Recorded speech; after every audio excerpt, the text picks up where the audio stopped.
Welcome to Alive on One, a miniatures gaming podcast. I'm here tonight with Ben. How's it going, Ben? I'm doing pretty good there, Mr. Steven. How about you? Good, I think. Living I'm the on dream. vacation. So- He's on vacation, and some would say that it's a timeless, multitude of different variations of vacations. Okay, well, I don't know. Let me I know where you're going, but Yeah. No, I'm going to spend for a recount that. And we'll do it another. We'll do another opening. Don't tell Simon. So as Ben alluded to tonight, our main topic this evening is going to be talking about Kang.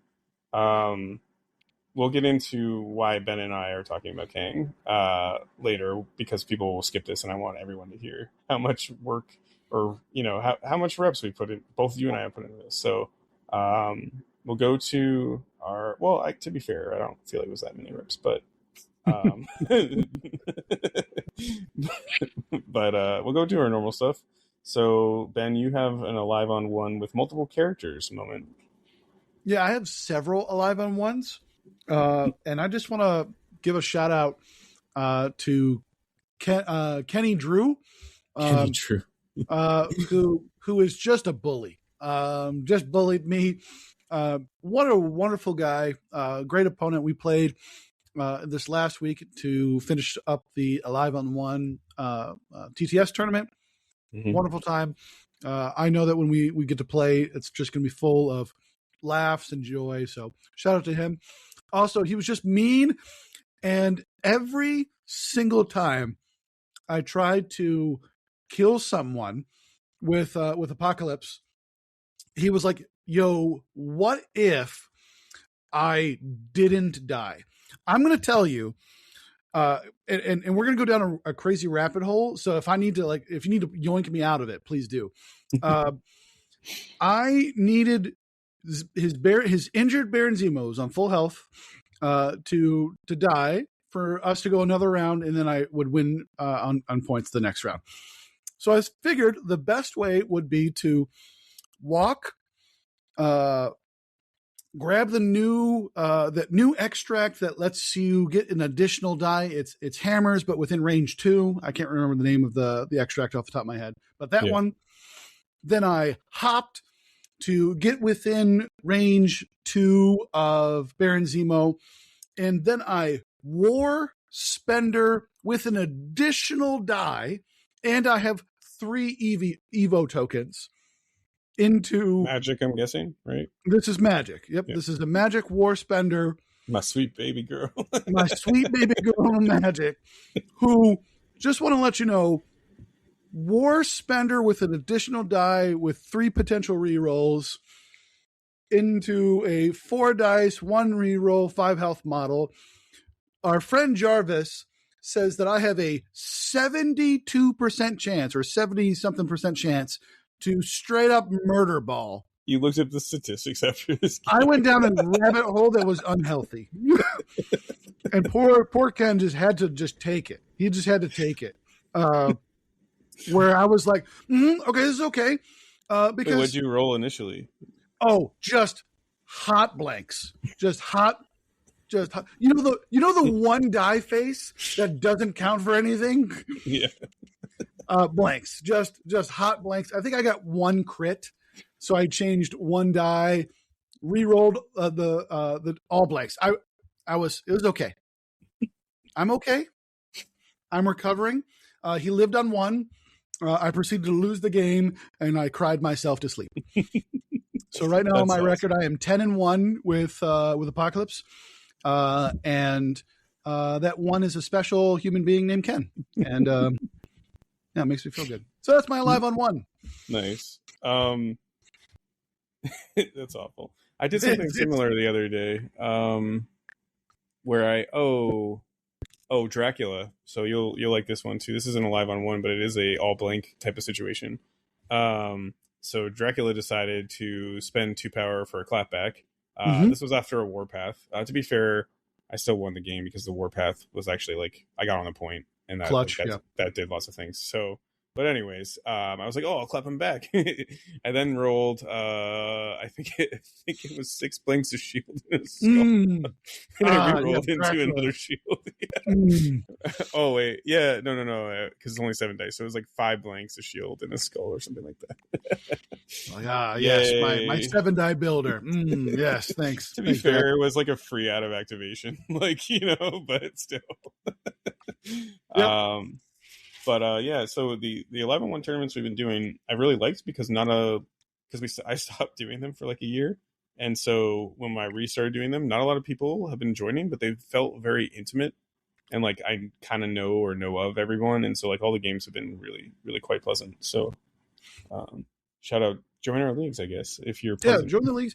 I mean, even if they're smaller, I think it's still, like I said, a good time. You can have fun with, smaller community and build that up. And like I said, give it a shot. I have found that every person I've played in the live on one online tournaments is very kind, patient. If you're ever nervous about playing online, I think it's a great entry point Yeah, to playing online. Everyone's super chill, who's willing to walk you through, hotkeys and other stuff. If you just need to learn how to kind of finagle playing online, because it is different yeah, than playing in person. agreed. And I think our tournaments do end up attracting like newer players because I think we're Yeah. kind of one of the more newer player friendly podcasts in general. So don't be afraid to join. I'm kind of an asshole. Just don't tilt me. Yeah, Just kidding. that's right. If you I tilt will me, come to me, my sweet new players, my sweet baby boys. Come to yeah. me. Um, but they've been a good time. So and to selfishly, since only half of our listeners actually listen to this intro stuff. Well, I actually don't know that. I have no numbers on that, but it's also a great way for me to get reps. I'm like, Got oh 'em. yeah, if I start in a live on one tournament, then I can have a game a week. There you go. There you go. So It's a good way to do it. yeah, and to continue on the same train of thought in general, I just went to the Timelines tournament in Maine that Maddox was running, Stephen Maddox, yesterday, and I do want to shout out because so that's the game. Like it was a little heartwarming actually. That's the game store that I basically started. I played competitive 40K out of there, and then Stephen Maddox, when we were kind of getting tired of that game, introduced me to MCP. So that's like my home store, Mm. and I went there yesterday, and like first off, Maddox got me the magic card from Adepticon, like the Journey Through Limbo all art Oh, nice. holographics. So I was like, oh, this is so nice. He like gave that to me. I was like, thank you so much, Steven. And then after that, like uh local Q, you know who you are, Q, you listen to this. He specifically bought a Funko Pop Dormammu um figurine, and he was like, you have to beat me to get this from me, but he's like, I know you're gonna beat me. But so I came home with like that, like a nice cool Funko Pop Dormammu, and that was heartwarming.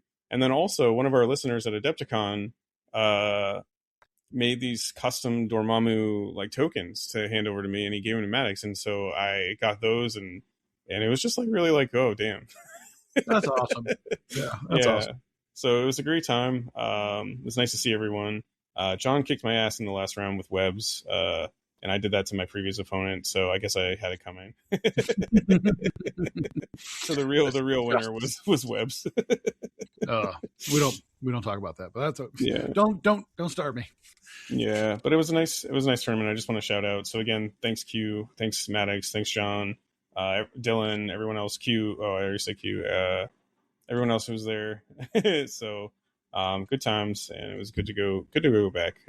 So on to hobby catch up. I built some AOS this morning for a game that I played at Midgard Games. And I have some Bushido being shipped, and that's about the extent of my hobby. So. Well, we're excited. Avid listeners are going to be spoiled with some cool Bushido content here in the very near Yes. future. So, Yep. And in addition to that, because of some random stuff that's been going on in MCP, a lot of us have been like, not just like Ben and I, well, Ben plays every game under the sun, but like, I have a problem. Exactly. But like Pedro and then Brian Watson and a friend of mine, Bill, too. We're going to talk about some AOS. We're going to talk about some Halo. We're probably going to talk about Bushido more than once. Um, but yeah, so we have some other games coming up that we're going to start kind of branching out to. And Simon's going to come on for Trench Crusade too, because I know nothing about that game. So even though we have an episode on it, that's one of our more popular episodes. Love it. Yeah. So some exciting content in the near future. Yeah, and I've always wanted to make this more than an MCP podcast personally, so we're branching out. I know I've said that like several times too, but it's actually happening. So anyways, let's run through this. So upcoming event announcements. So Jin's hosting an event May 17th on a Sunday at the Battle Standard in East Windsor, Connecticut. You can sign up for that. That should be good. I'm going to go to that. And then Brian Watson's hosting on 5/23 in Derry the Bring 12 Band 2 event at Midgard in New Hampshire. And then closer to Ben in Syracuse on the same day, May 23rd, is an affiliation battle at the Comic Zone. Do you have anything you want to add about that? Or yeah, we're playing for the sweet, super cool Magneto card. So I got that one yesterday, by the way. Oh, well. Still come and play it, and maybe prevent Jin from getting it. Come hang out. It's gonna be a really good time. Affiliation battles are cool. Did you not get the ASM card with the pack? Because I don't they come in the same one? I don't recall. I threw all of our prize thing like in one big box, so to kind of stretch it out a little bit more. So it's all in a box. Gotcha. Oh, cool. Because like Maddox had an amazing Spider-Man card that John took, and I was really upset about. But anyway, so cool. Yeah, join Ben. Jin's going. I may or may not be going. Depends on Kelly. And then after that, 6/12 to 6/14 June. That's June 12th to June 14th. We have the ACO Atlantic City Open. Go if you're not near New Jersey. It's definitely worth it. It's a fun time with all the Jersey crew. Ben, are you going to it? Not this year, but I have gone the last 3 years, I think it was. So guessing squad goals took priority. Yeah, squad goals take a little bit more priority for it. So, but it is generally a really good time, and it's a fun place out there. Yeah, and it's at a casino, so that makes it kind of like, I don't know, a lot of fun.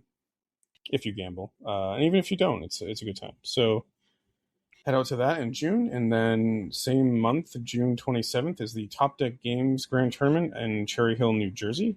So that's a official GT. And then speaking of GTs, you want to do this one, Ben? Yeah, fresh off the press, Millennium Games, the largest game store in the United States, which is that one. Yeah. In my hometown, Rochester, New York, is got an official GT, and it's going to be August 29th. So if you're in the Northeast or want to travel and check out the largest gaming store, they actually just opened a whole new gaming section where there's a tavern now. They got a tavern license, so they can sell local craft beers and wines and some other cool stuff in the miniatures section of the store. It's a really wonderful place. You'll have to check it out just for the experience. It's in a really cool part of Rochester as well, where you can get garbage plates. Garbage plates are amazing. So come to Rochester. Better than New Haven pizza, right, Ben? Hey, you heard it here. So come check us out in August 29th. It'll be a great time. Cool. I might actually be able to go that because that is one of my breaks between semesters. So I would love to do worth it. I'll treat you to a garbage plate. It's great. Cool. I don't know what that is, but thank you. And then after that too, Simon, a local friend and Canadian brother of the podcast. I don't know if he's hosting that or not, but there is another GT up in Montreal. At the Abyss, and the dates have changed, so that it will be October 24th. I think previously we said it was September. Simon let me know, A, the store that it's at, and B, the dates change. So October 24th, the St. Laurent Open Grand Tournament in Montreal. So if you don't have a passport, like some people on this podcast, get one and go up to that. So,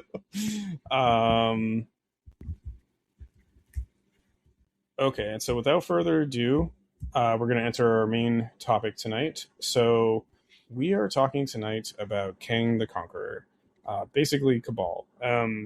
So I think the idea about this episode has come about because Ben and I are probably, at least definitely in the Northeast, the only people that I know that are taking Kang even semi-seriously. So, yeah, you want to say something? No, it's nice to be lone wolves together. Yeah. Our lists are wildly different, to be fair. They are, but I think the concept's the same. And I know there's been a lot of hate on Kang.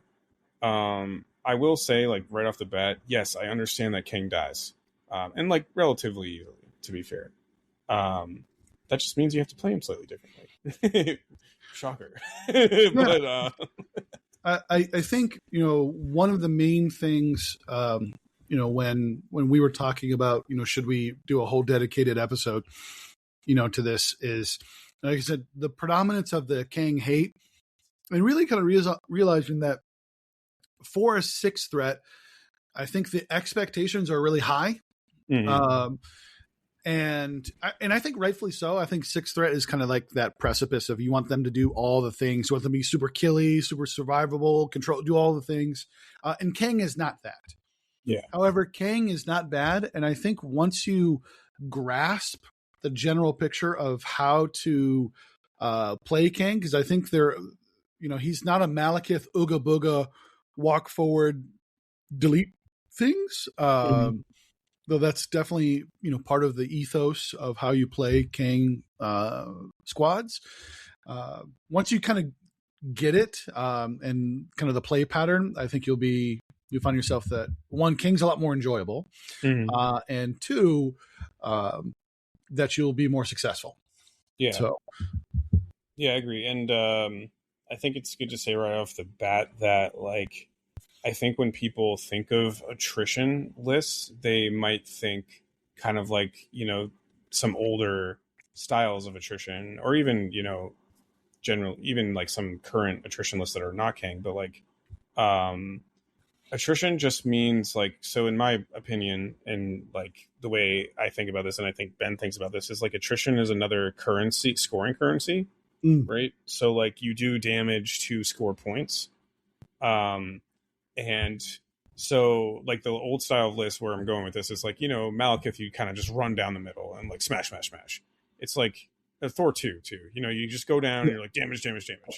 That's not the way you have to play. And I would argue like this extends to his Cabal mate, Red Skull 3 lists. You have to be a little bit more timing based. Like you have to kind of make sure you're doing that at the right time, and like a lot of the models in Cabal are relatively flimsy. They die like to a stiff breeze sometimes. Looking at you, Wrecking Crew. But looking at you.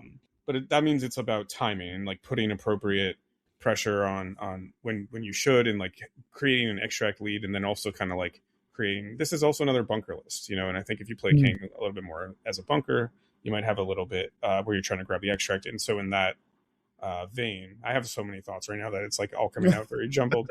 But time stream, go. Well, and I know Vince has said this publicly, but I think I've said this privately before Vince released that video, because Vince did a video, for those who don't know, on Kang. His like I play 10 games so you don't have to, and it's a really good video. Check it out. And I really liked a lot of the points he brought up, but they do play a lot like Shield, especially given the fact that you splash Namor. But that is why everyone's wrong. Yeah. So suck it. But no, I think there's a lot of value in Kang, and he was like one of those models. He's not splashable. I want to like say that straight up. Someone's asked me, they're like, should I put Kang in my list? I'm like, absolutely not. Absolutely not. Yeah. Correct.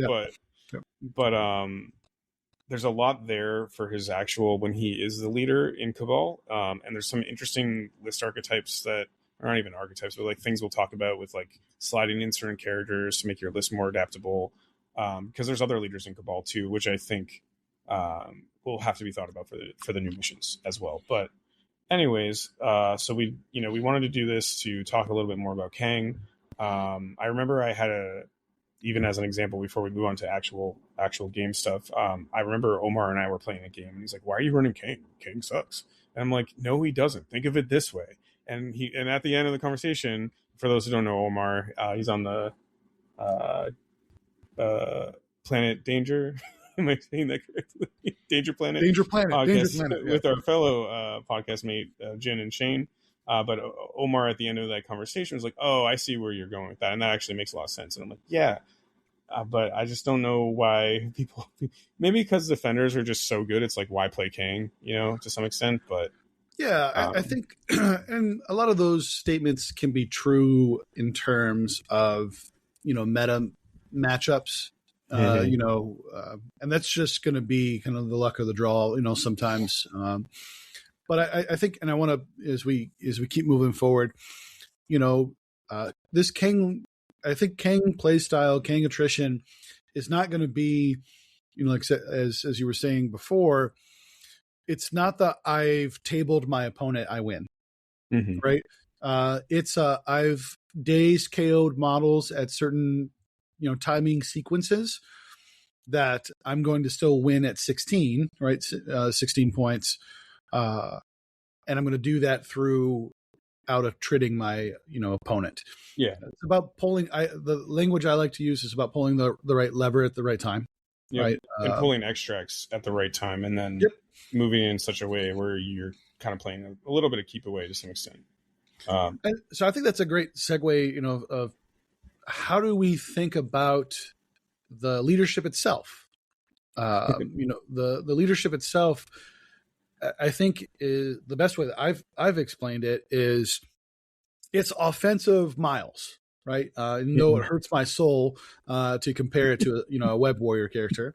You know who's in my Kang list right now too? We'll talk about that later. Gross, yucky. Anyways, it is I think important to think about that you're attempting to have kind of a similar play pattern of contesting, holding extracts and secures, but it's making sure you're doing it with the right models.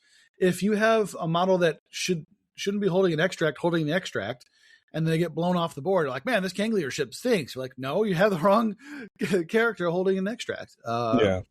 And planning out your turn one, where the strength of a lot of those early web warrior dominance is how did they open? How do you open into turn one?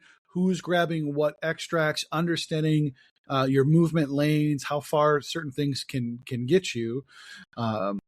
You need to be able to do that with your Kang lists.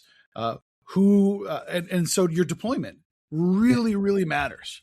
And who you're splashing in is going to affect that as well. So it is really important when you think about Kang and some of the strength that Kang brings, but also some of the challenges that Kang brings.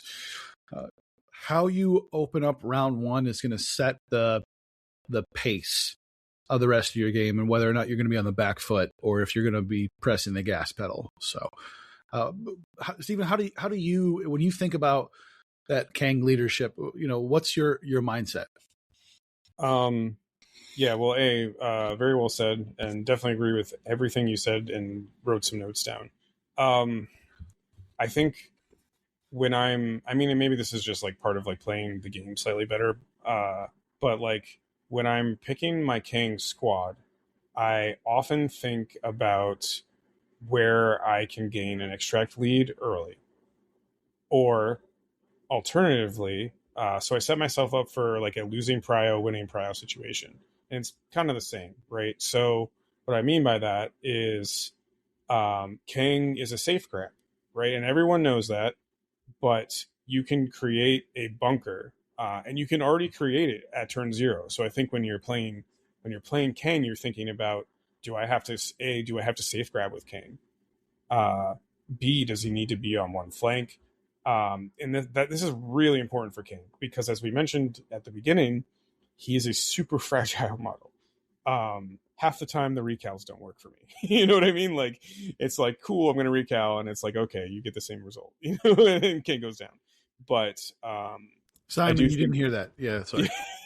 Well, it's on his card, so Simon, it's okay. Oh, that's right. That's true. It's on the card. It's fine. But I do think like it's even more important to identify if Kang, to start with identifying if in your turn 1-0 if Kang can pick up or has to pick up. He only gets 1 power, and he does generate power relatively easily once he gets going, and that does mean you're losing. Like if he grabs, right, you're losing some form of attrition pressure, but more than often being the case that like Montesi is a great example. If I don't have Namor or I'm not splashing Namor, like Kang's going to grab the middle. You know what I mean? Yeah. Or threaten the middle, because getting hit with because Kang, first turn isn't going to build power to his spend. He's not going to get his spender first turn. But if someone grabs the midline and it's not safe, he is definitely going to be able to spend the second turn, right? Most likely, because he just generates power. Like, he does 3 damage with a reroll, and you're at 5 power, 6 the following turn. So, and that's his spender, by the way. It's 6 power. So, for those who don't know. So, I think when you're choosing missions with Kang, you're thinking about how extract specifically. You're thinking about what. I don't know where I was going with that. Never mind. But what was your initial question? Just thinking about, Kang's all about timelines. You're fine. You just get it's good. It's good. This is the alternative timeline where I don't know what I'm talking about. So it's how you open with Kang and how does that leverage your leadership. I think the leadership, eventually as you think about it in terms of an offensive miles and making sure you have the right pieces, grabbing the extracts on round 1 again kind of sets the pace. But to your point, making sure that Kang gets his recal online as soon as possible, the temporal rewind, that's the strength of his kit, right? Is being able to sit really, if you can sit at 7 power, which seems absurd, right? You're like, oh, 7 power. But I mean, he's getting dice when he re-rolls. He generally, 9 out of 10 times wants to be using his builder because of the status conditions, the re-roll stacking that you can do, all of the other neat things. You're able to generate power pretty efficiently in my experience. And Kang wants an extract. He wants an extract because it's going to synergize with his leadership. So you also want people to attack him, because when people control him or throw terrain features at him, that's where he's really going to struggle. Right? That 3 dice defense is tough. The temporal rewind is not necessarily there to fix your defensive failures, right? It's there to help bring down the ceiling of your opponent's spikes. Every time I do it, or the reason why I bring recal is bet you can't do it again, right? And then I cry when it does. But if you play the odds, it's not going to happen as often. They roll no skulls, and you're like, oh, great. Yeah, they don't roll any skulls, and you're just like real sad. All of those things. It's important that's where Kang's strength lies. Is making sure that you can kind of leverage temporal rewind as often as possible. Yeah. So I think leveraging his spender too, to that point, which is why 6 or 7 power is so good. Yes. Because it threatens a defensive tech and offensive tech. Yep. And his spender is like insane. It's gross. Legitimately. Yep. Yeah. But yeah, absolutely. And so I think to that context with like openings, right? Like you have to decide where Kang goes.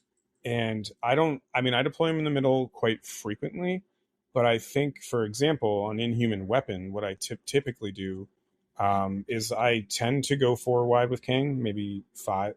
I go 5 wide on Pay to Flips a lot. But when you're 4 wide Kang, you're either bringing Namor, and you and I have these in our list. You're either bringing Namor or Dracula, I think. And that means, on Inhuman Weapons, for example, it's a great. I play like flanks more though, Ben. So like our secures are different. So, but anyways, like, I'll put King on one flank and Drac on the other. For example, just to kind of leverage like threatening and because no one wants to go pick up any of the Inhumans when you have those two opposing you. You know what I mean? Right, So, right. But anyway, so like your 3 threats become wildly important because if Kang's picking up one, usually Kang's going for a midline, right? Because he's a safe grab. So that means you can bring other 3 threats who kind of open up the ability to like play your home objectives a little bit more. And you don't want that to be Zemo, in my opinion, necessarily. I agree. I think you and I do play Zemo a little bit differently in terms of turn one, and I think that we'll get to that when we get to the whole list. But yeah, Zemo, round one picking up an extract and just kind of dirtling and doing nothing, or potentially getting hit on the midline is not how you want to use Zemo.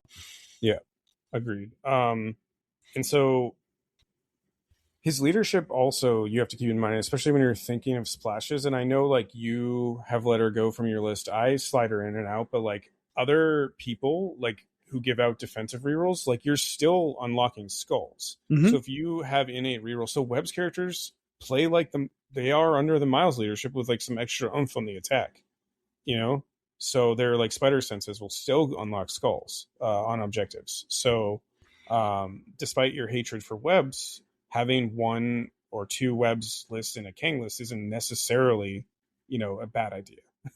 Yeah, no, I agree. As much as I have a disdain for things that go thwip, there is a lot of synergy with this leadership and web characters that then again can unlock or will benefit from unlocking skulls, right? So, and I just one note too, because this is a reroll faction and the leadership, kind of suggests that you want characters who either offer or benefit from rerolls. Grabbing an extract lead and bunkering, I know I mentioned it briefly, but I will say like just more explicitly, like if you gain an extract lead and you bunker with Zemo, Namor, or Kang, like that stuff does not go down, right? So throw in Tigra in there and like no one's going to kill you. Yep. So I think setting up bunkers if you're not good at that, and this isn't necessarily aimed at beginners this episode, but like if you are an experienced player and you've never played a bunker affiliation before, and I hadn't really, to be honest with you, I never played a double reroll, I never played a bunker, and that was like a little bit of a learning curve, to set up bunkers, when you set up bunkers, where you set them up, more importantly. And so I think that's a very, very important part of Kang. So like rotation to some extent. So yeah, it's trying to picture on the table, where is my mobile bunker going to be, right? Because your bunker, and we'll kind of flow into our iterations of our list. Generally, the best kind of bunker for King is that Namor Zemo, right? And again, astute listeners will know that I love Namor Zemo. They happen to be in a lot of my lists that aren't called Apocalypse. So I've gotten really good at being able to kind of picture where is this mobile bunker going to be. And that takes a while to get there. I guess, while I'm talking, I'll share with you my current characters, and I think we can kind of take a little piecemeal of going through the tactics and crisis and stuff later. But right now, my list to date is Kang, Dracula, Namor, Red Skull 3, Prowler, Ronin, Baron Zemo, Ironmonger, Black Cat, and the man, the myth, the legend, Bob, the agent of Hydra. That's where I'm at. I know we have some crossover and some differences. What is your list looking like right now?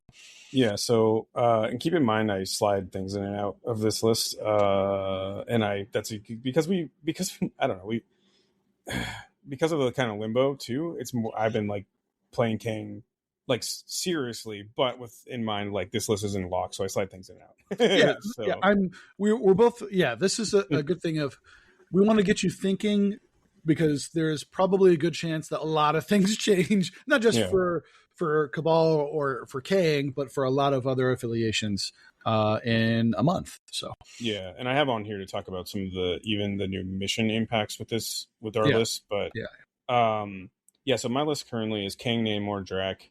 I bring Loki 1, Wrecking Crew, Yondu, Zemo, Ironmonger, Miles, and Bob. So a little bit different. A little different, yeah. And there's some some good picks. I really like the the Yondu pick. Um, I I play with art and teams events a lot, so I never get to play with Yondu. So, Mm, yeah. uh, but yeah, there's some really cool stuff with both. I want to just kind of talk about maybe one or two. Maybe we just got to pick because we've talked about Namor. People know Zemo, know some other characters. I think we just kind of pick, one or two characters. I really like Ronan. Ronan's been a really interesting character in this list.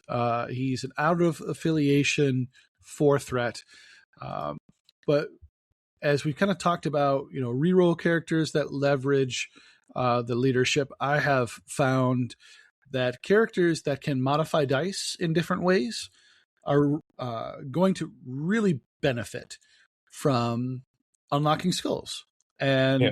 And Ronan has this really amazing superpower called the Specter of Death, aka War, if you're an Apocalypse fan, who says that when he rolls crits and wilds, he can change dice to hits. And I don't know if you're like me in the other times that you've played Ronan. I get skull locked out of that like more often than not, and it makes me furious that you spend 2 power and you get nothing out of that. When you're playing him under Kang, you generally don't find that issue. I really like him on some of the new Crisis that have been going around. So Ronan, if you haven't tried Ronan under Kang, I would really strongly encourage you to try to find a way to fit him in because he's a pretty cool character. What about you, Stephen? Is there if there was one that you really wanted to talk about right now? Yeah.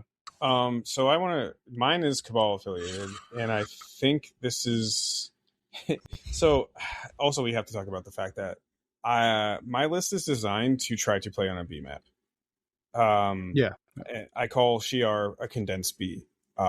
So and the reason being, and so right now, I mean, this is going to change, but I have Riots and Cosmic in my list now. So I have the Shi'ar, Guardian Safe Shi'ar, which I call a condensed B, Infinity Madmen, the real Bs, and then 2 Ds, which I try to set up like Bs, right? So what I'm doing there is splitting my opponent's forces, right? So you're creating 2 flanks. Or on the Ds, you're playing one-on-one battles, or you're rotating, and I take really fast pieces, stuff like that. But anyways, the reason why I bring that all up is because my main goal is to initially split your opponent's forces, create a double B situation, get an extract lead, refuse flank. That's kind of like the general the general idea.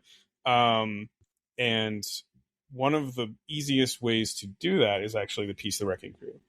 They die. I know they die. Everyone knows. Well, maybe not everyone knows. Well, probably everyone knows they die because they're like, oh, I'm not going to use that model. But on a B map, the Wrecking Crew is probably the closest thing I've come to being fast while also being able to hit like an attack or multiple attacks while rotating between the Bs. It's because they have the M push. They have the ability to add an attack. They're on a large base. And so they're also a great, like Madmen. They're amazing on Madmen because they start with 2 power, so they can grab an extract, sit on the home, and just wait. You know what I mean? So I use their play pattern a little bit differently. I hold them back because I know they take damage. I typically like pairing them with Zemo on a flank because he can kind of rotate up, rotate back until the Wrecking Crew is ready to like launch forward and basically kill everything. Because when they get all 3 of their attacks off, plus their push deals a damage with whatever it hits, you can set them up for some really cool beams. So they have a really impactful turn. Once you expose them, they die. You get 2 turns out of them, and that's it. So like, you have to play your first 2 kind of cagey. But I do want to shout them out. They really benefit on the B style map, and they love the Kang reroll, in addition to kind of like bunkering with another reroll, offensive reroll option. So that's my spiel. Controversial maybe, but no, I think Wrecking Crew is really interesting. I think sometimes they can feel a little underwhelming because of some of their dice consistency, and I think what you're talking about is, one, their flexibility in pay to flip scoring, their mobility on a large base, on a B map, on a B map with potential for a medium move, right? That also just does an auto damage. How many? The name of the podcast is Alive on One. Well, against Wrecking Crew, you're alive on dead, right? So because they push bonk you and you die. And I guess also to say here too, like, so because I'm bringing for Secures Guardians, Infinity, Madmen, Cosmic, Riots, they're good on every single one of those. Yeah. So what's interesting though is not only, I think sometimes with smaller dice pools, people can feel that they don't put out, well, if they're getting a Kang reroll and a Zemo reroll and they have the potential of unlocking skulls, for one of their attacks, they're getting 2 rerolls, and for the rest of their attacks, they're getting 1 reroll, unlocking skulls, which really kind of helps push them to be in a place where they can get some of their cool triggers. I don't know if you've ever lived the dream of doing the sequenced attacks, right? You do the Instructo Ball, Pile Driver, then the fling, right? It's a really cool thing. So now you're having better opportunities to hit those triggers, and still do all the rest. I have done that, by the way. their kit is cool. I that's the thing. Their kit is really neat. I would also say give the Wrecking Crew a shout. Also, dazing people with a guy with a magical crowbar is freaking baller. I don't care who you are. So yeah. So more often than not, too, though, Ben, an underlooked thing is even if they're not dealing damage, outside of Namor, they're one of our, if not the only, in-faction ability to do stagger. And doing the Instructable push to a pile driver is actually super, super reliable. So at minimum, they're rolling 11 dice while handing out stagger and a push. Yeah. So they're a really good control. And again, you and I run different maps. On the map setup I have, having that control is like invaluable.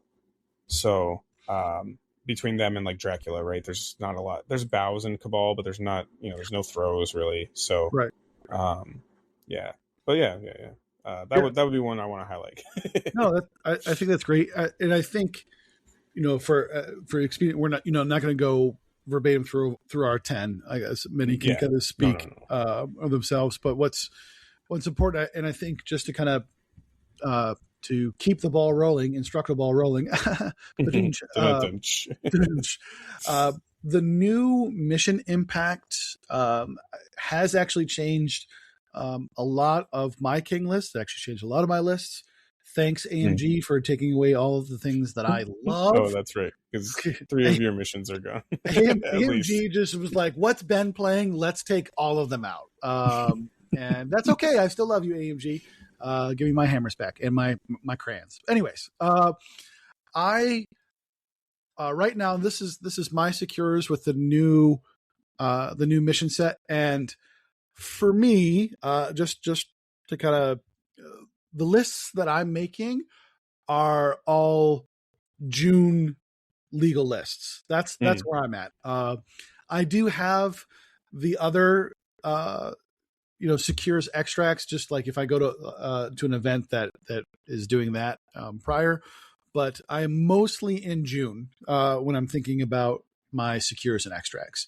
So what I'm bringing for my Secures are Guardians, Lockdown, Wedding Party, Power Overload, Factory Goes Up in Flames, and Survivors Search for a Safe Shelter. Do you want to go through your secures first, and then we'll go to extracts together? Yeah. So I'm just a caveat. I have not really updated my extracts yet. Well, I'll talk about extracts I'm first. still Then thinking about them. Yeah. and let you lock those in. But why don't you talk about your secures first, and then What'd you say? Survivors you're taking? survivors search for a safe shelter. Interesting. Is my last one. I'll tell you why. Well, when it's my turn. But what's your secures right now? Okay. Hold on. I just exited out of the list. Here we go. Okay. So right now it's Guardians, Infinity, Madmen, because luckily they didn't get rid of PMAPs. No, yes, because they like your stuff. Yeah. Ooh. And then I haven't tried this yet, but Power Overload, so I have that too, because to me that is actually just a slanty B. Mm-hmm. And then I want to try out Assault Ships. I'm not sure that's good for them. Okay. But it gives you another reroll. And it kind of is this zigzaggy B map. I don't like 16 though, so like I just put that in there without much thought. So that let's just do the 4 that I have that I'm definitely going to take, which is Guardians, Infinity, Madmen, Power Overload. Yeah, that's all I got, Ben. That's right. Okay. Yeah.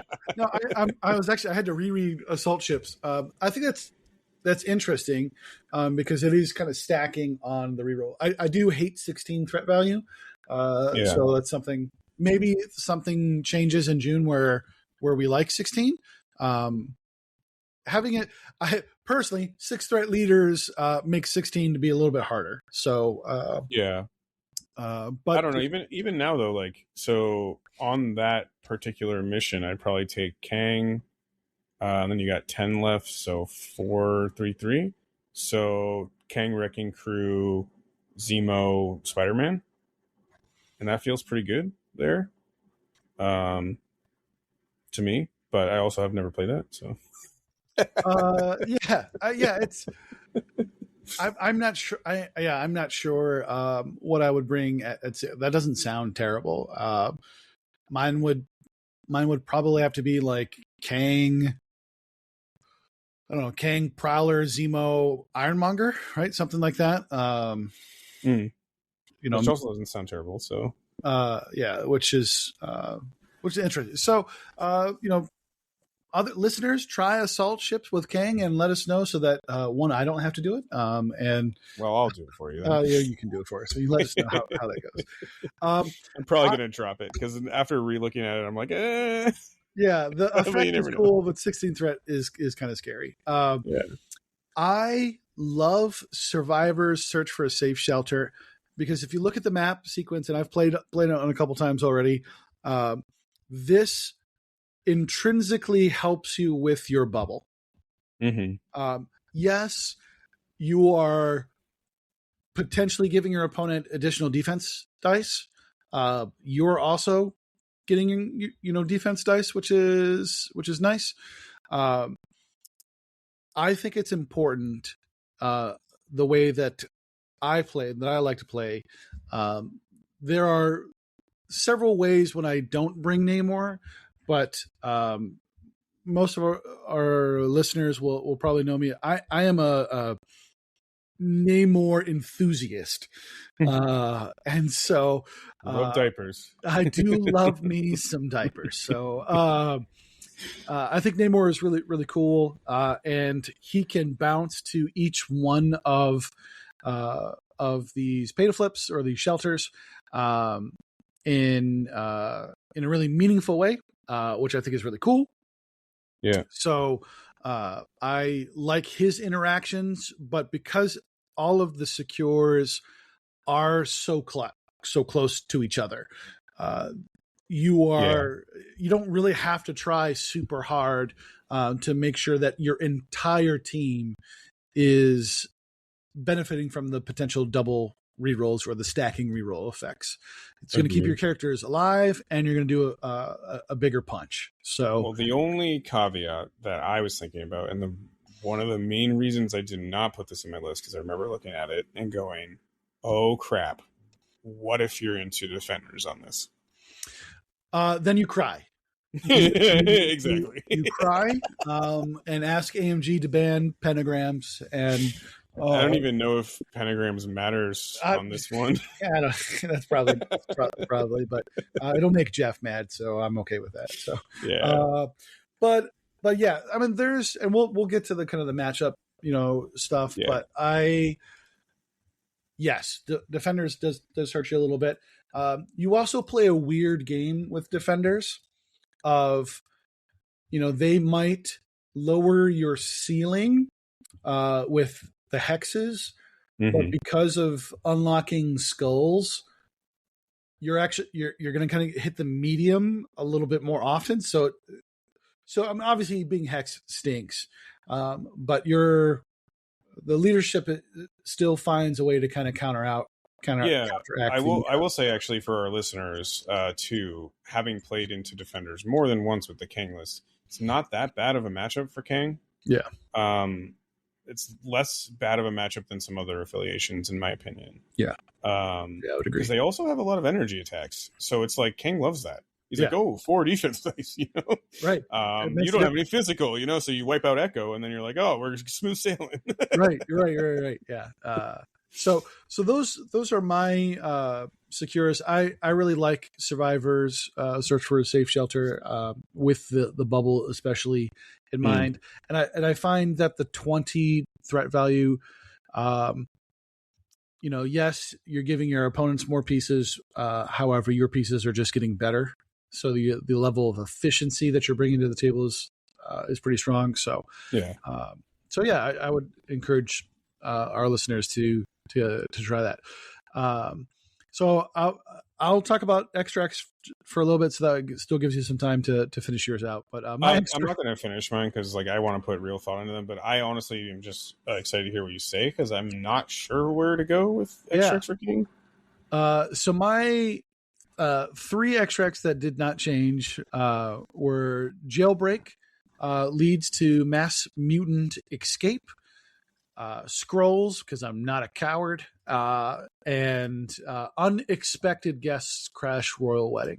I Yeah, like those three extracts just overall in a lot of my lists that I make. Jailbreak being one of the ones that kind of is a little iffy. And you can see I'm bringing a lot of 20 threats, right? 20 threat. hmm, I'm not afraid of that threat value. The two new ones. I had mentioned a little bit earlier, which is Sentinel schematics. The Sentinel's schematics sabotaged. Man, alliteration is fun. Is a really really cool source extract that I love. And the last one that I have is uh, a source extract that seems to be making a couple people upset, which is the evidence of experimental soldiers exposed, which is the C position, but it's a source extract. So hmm, I personally like both of these. One of the main reasons that I love the Sentinel schematics sabotage. Woo, man, I talk for a living. And one is you have fast movers with charge, hmm, which is the same reason why I like Jailbreak, is that you have a lot of mobility.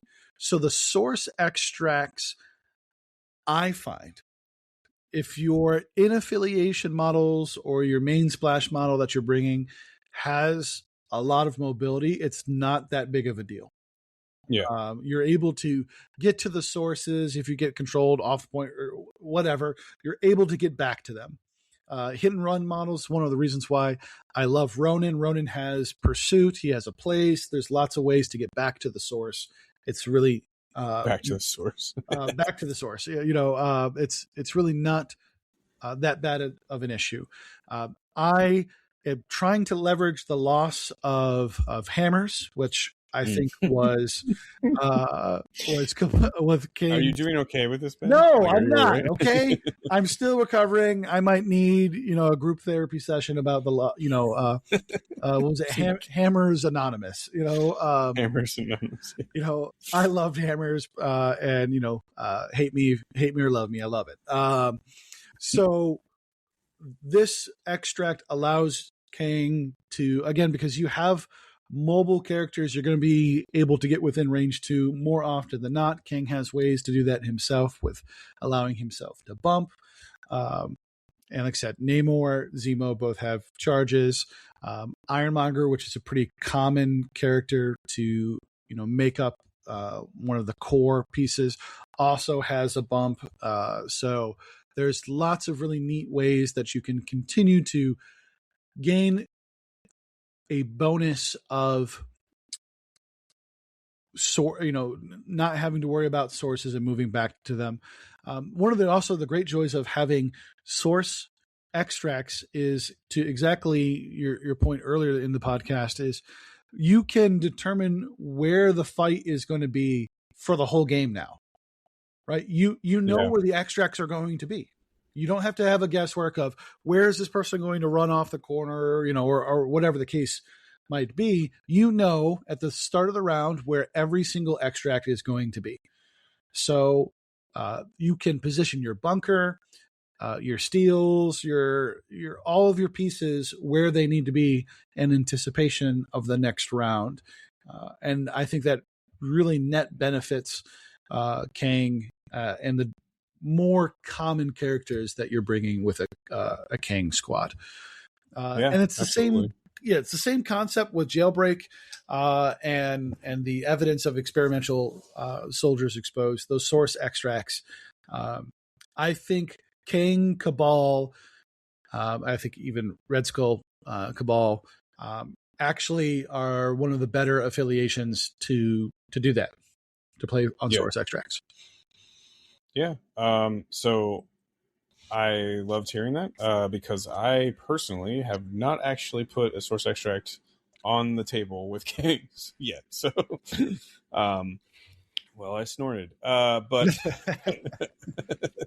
no, honestly, it's not because of any reason other than I just haven't had quite enough time to do that.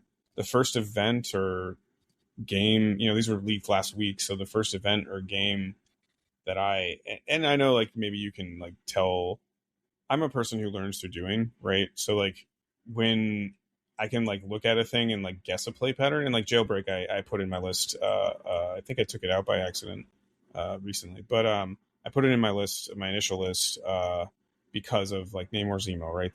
Their play patterns are clearly obvious with Jailbreak. I just haven't put it on the table yet. So like for me, that actually sounds very enticing moving forward for Kang, and I just have to like do it. You know what I mean? Yeah. One of the other things I'd like to shout out to, one of my bubble characters in this Kang list is actually OG Sabretooth, who is OG Sabretooth.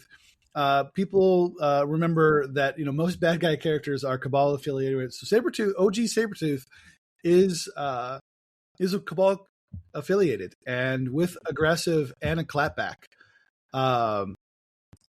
It's pretty cool, man. It's pretty cool when you can get attacks on your enemy's turn and be able to do some really neat things with Sabretooth. He also loves Claws Cabal. Yeah, you can do Claws Cabal. You could why I love Sabretooth, what got me initially thinking about putting him back in the list is because of how much I love Sabretooth on scrolls. Except to be able to grab that home scroll, because Zemo generally doesn't want to be doing that. So so it's a neat thing. There's lots of kind of open-ended things that you can do with both your extracts and secures, but if you're not trying source extracts with Kang Cabal, I'd really encourage you to try that. Give it a shot, yeah. I think there's some really neat things that you can do with it. And so for this episode, we're kind of talking simultaneously. We're in a big transition period, but we have information now, right? So like some. So we're talking simultaneously about our past experience, which was not with all this information, and like where he was good. And then now kind of moving forward. So we wanted to touch on the new missions. I really like that that thought, Ben. I think it's going to be interesting to see how he shakes out on those, and I'm excited to like try him out on some of these source extracts. So, um, yeah. What time are we at? Oh wow. Okay, I can talk about Kang all day. So I really like the Ronin shout out too, by the way. But okay, so affiliated characters. Maybe we don't have to spend too much time on this, but I think in general, you're looking at Zemo. I've slid in Strucker in and out, to be honest with you, for an additional reroll. I think Dracula's good. Ironmonger, Staples. I think in general, even outside of our lists, I think Kingpin's interesting on certain secures that are going away, but he would have, Wedding Party he might be interesting on. I really like Loki as a tech piece into Defenders. I'll tell you straight up, he's done so much. Or nowadays, grabbing from the midline, right, is like really dangerous, and Loki kind of solves some of that with his like parting shot or whatever. Not parting shot, trickster. Well, I guess like he has to. I guess he doesn't have enough power round one, but okay, ignore what I said. But Loki's good. MODOK is interesting, actually. Mephisto, Red Skull 1, Red Skull 3, Red Skull 2. All the Red Skulls are good. Wrecking Crew. I'm just kind of running through all the Cabal. You're just saying all the Cabal characters. No, I'm skipping some. Sin, Viper. No, not right now. They're not very appealing. I'll tell you, the big three for me, that if you're not playing in Kang Cabal, that you should give Dracula. Be playing Dracula. Sometimes the play pattern or sequencing with Dracula can be a little bit difficult or a little bit frustrating, but it's worth it for Dracula. Obviously, Baron Zemo, that's kind of a no-brainer. Who? Bob, Agent of Hydra, man. Bob. I'm telling you, 9 dice, unlocking skulls, reroll any with a dark rain. Spoiler alert, things die. And people don't love when their pieces get removed from the table from a two-threat idiot with a bazooka. So just saying. Yeah. Also, AMG, please make a ruling on the loaded token. Please. And I do want to talk about this briefly while we're on Cabal characters too. I think there is a really good reason to bring Red Skull 3 to go quote-unquote dual. Yep. I think having those two as leaders really makes the list better. I've been sliding him in and out depending on, like, I don't know, if I'm playing in a tournament, usually I put Red Skull 3 back in. You know what I mean? Or, whatever. So it depends on the context. But if it's an experiment game, maybe I take him out for a different piece. And if it's a tournament game, generally speaking, I'll bring Red Skull 3. But that being said, keep that in mind too as we move forward, right? Because there's still going to be wider missions. You're still going to have to play the mission. Not everything's going to be in the middle, especially if it's not what you're bringing, right? So having an alternative plan in affiliation is like really nice. And Red Skull 3's leadership is the reality gem. It's still really good. Yeah, spoiler alert, still good. Yeah, still real good. Cool. Yep. So we already shouted some splashes. So we talked about Tigra a little bit. I love how Ben and I were playing a long time ago, and he goes, "Why don't you bring Tigra?" And then immediately forgets that he suggested that. Concussion brain, yeah. And I was running. You forgot the important part of after that. You played Tigra a couple times, really enjoyed it, and you're like, "Here's my new list," and I see Tigra, and I'm like, "Why do you have Tigra in the list?" They're like, "Ben, you told me to, and it's been working." You're like, "Oh yeah, I did have that good idea, didn't I?" Yeah. No, and honestly, it is really good. She gives the defensive reroll out, but then you're also playing a weird defenders game because she hands out Hex. Yep. What's his face? King hands out Hex, and I believe there's one more piece that did it in that. I took her out. Dracula. Oh, Dracula. Yep. So you have 3 characters who hand out Hex. So when you're not bringing Namor, bringing Tigra, Kang, Drac is like a really oppressive to another attrition affiliation. So yep. She's a real good splash. Other notable splashes too have been Sif for obvious reasons. Yep. She's got full rerolls and she's tanky. the ones in Ben's list that he called out, Ronin. Ronin I'm Prowler is another sure. good one. Yep. Oh, and I just actually ignored Namor. He's technically a splash. You play him so much that he won't feel like a splash, but yeah, he is technically a splash. Yeah. Well, to be fair though, in the comics, Namor is part of the Cabal at one point. So yes, he is a mustache twirling villain, just minus the mustache. so he should be affiliated. Do you have any more that you can think of off the top of your head that seem pretty solid for you? Like I said, Prowler. I love Prowler. Prowler. On Pay to Flips, he's got a charge, so he loves the Source extracts as well. It is Prowler is really cool. I've not put on the table Omega Sentinel, but Omega Sentinel is kind of the same concept, right? Yeah.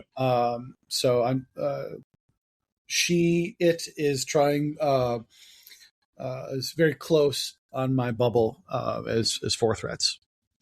Yep. And we mentioned webs. I know you won't see these in Ben's list, but I like a Black Cat. Okay. She's barely a webs. She's not even wearing a spider suit. But I personally like really I threw in Miles. I've been considering even throwing in another character for the new missions. Like even Gwen seems like pretty solid. So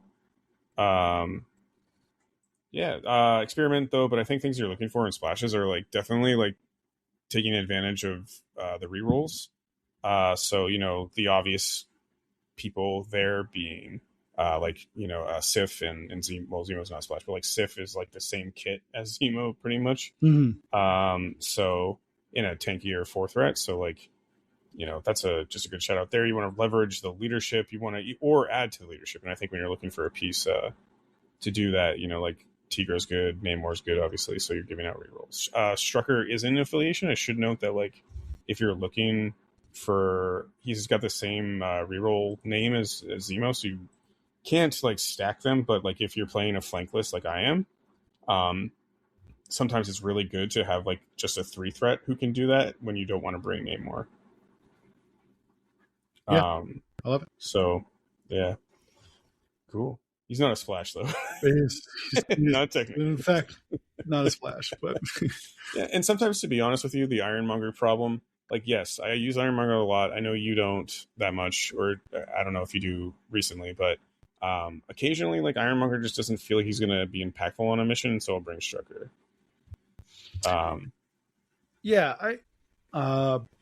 It's interesting. Ironmonger, I think, by like the looks of him, is pretty solid. I don't know what's up with my Ironmonger, but mine does not behave well. So I usually have been moving away from Ironmonger, but yeah, which I think opens up some unique list building opportunities too. You know what Yeah. I mean? And I'm not like busting your balls about Ironmonger. Yeah. I think there are some missions where you like just don't want him. He's slow and doesn't do much most games. Yeah. So he is low impact, but he's kind of the way I've been using him, at least recently, is just like he's like a guy who scores 2 points a turn and just kind of sits there, for the most part. Yeah. So, cool. So I put in here to talk about the tactics cards. The Kang tactics cards are a trap. Maybe there's some play with the one where you bring Iron Lad in, but that's a hot take, and I know Jin's not here to even it out. But in my experience playing Kang, the one that I enjoyed the most was the one where you like gain 2 health, bump 2, all that jazz. That is chrono manipulation. Yeah. Chrono manipulation. But then I kept thinking, well, that's taking up a spot for recal, or that's taking up a spot for survival, or because like I typically bring Dark Reign, obviously, Baron, obviously, Indom Sack, and now you have 1 card, right? So if you're bringing Dracula, Warpath, if you're going 4 wide, I bring Survival, and then also sometimes I just like to bring Recal for like the extra, currency to like reroll dice, right? So there's not a lot of room for the Iron Lad card. Plus, he takes up a slot in your 10. And that just feels bad when you don't have a lot of you really with Kang, you kind of have like your core being like Kang, Zemo, Ironmonger most of the time, and then after that, it's like you need tech pieces for certain matchups, and I think having Iron Lad in there just really limits your ability to play into certain things. Yeah, for me, I'm right there with you. Iron Lad.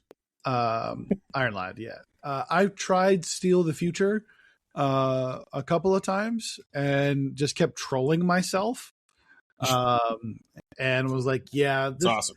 This is the fact that like I can just troll myself with this card. It's probably not. I don't need to have the extra mental load of like, killed myself. Yay me. So I agree with you. I think it's still in my 10 is chrono manipulation. Yeah. I think there are some times to do it. What those times are exactly, haven't figured it out. But chrono manipulation is a pretty interesting card. So once I figure it out, I'll let you guys know. Yeah. But I very quickly didn't play the Trust No One But Yourself, which is the summon the Iron Lad. Yeah, and the reason I bring it up too is because, like, not to reference Vince's video, but we all here, listen to each other's content. Vince was saying some compelling things about it, but and then like maybe I have to revisit it, right? I don't know, but at the same time too, what was a huge issue for me with that card was the fact that you're using Kang and leveraging Prio, because like typically you're going, often you go 4 wide. And when you're leveraging priority and you give it up for a turn, you're kind of already winning. So why even have the card? You know what I mean? Yeah, it's a win more. Yeah, it's a win more. Yeah. Card. So it always felt bad because like if you use it to get ahead and you lose prio, more than like half the time that just bites you in the butt and you lose the game. When I was like playing around with it, right? So, I just. Because, like, say someone like a physical attacker, like a high impact physical attacker, standing next to Kang, and you use that, you're like, oh, I'm up, like, I gained 5 points this turn. You set up your swing turn. You kind of give your opponent a swing turn back at you, So, it just feels bad when you lose prio like that. And maybe I was using it wrong. All full disclosure, I make a lot of mistakes sometimes, especially when I'm learning a list. So, maybe there's a world where that's actually good, but I don't right now. It just feels like too much. You're giving up too much, or it's like a win more type of card. So, yeah, I'm with you. I think that's a good take. So, and I don't think the other cards are. I mean, your typical Cabal cards and your character cards. So we don't need to go through the whole thing. Yeah.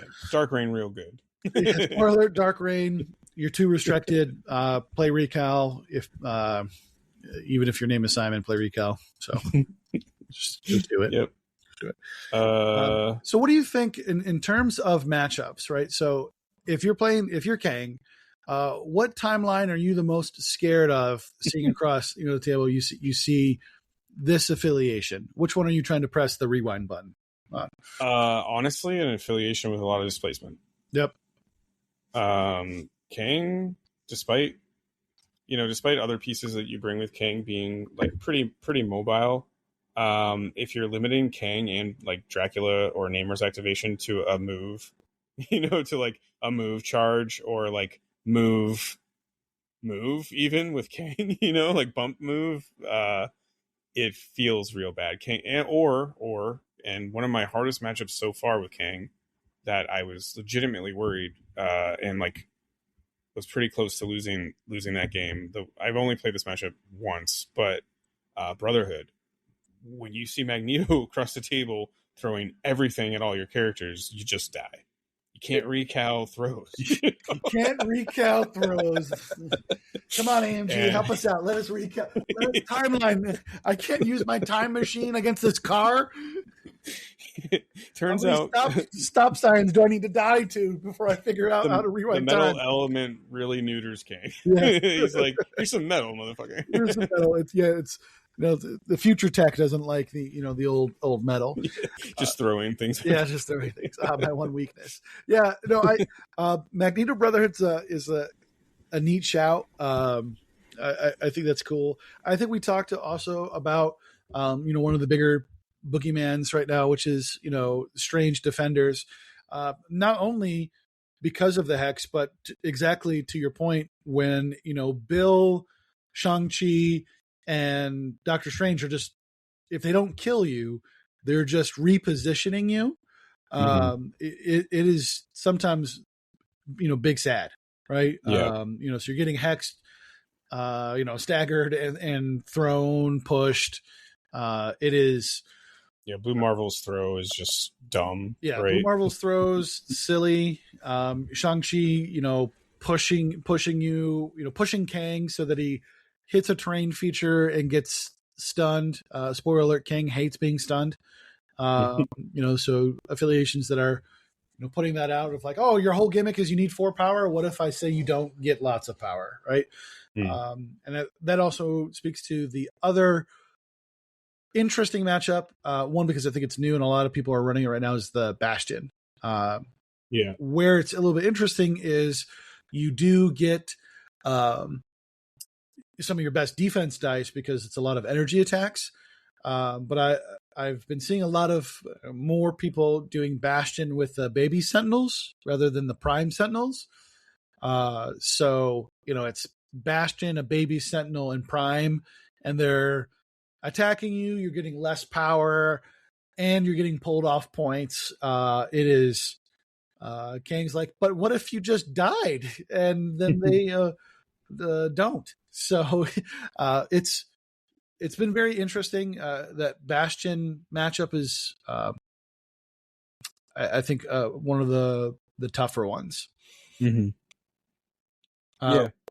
who do you love to see? Who do you love squishing? Who's your? It's a good question. I actually really like seeing webs most of the time. I know they have a lot of displacement, but with one attack, the thing is, right, when you're with the reason why like the defenders matchup is like so bad is because you can't just one shot a lot of their characters or any of them, to be fair.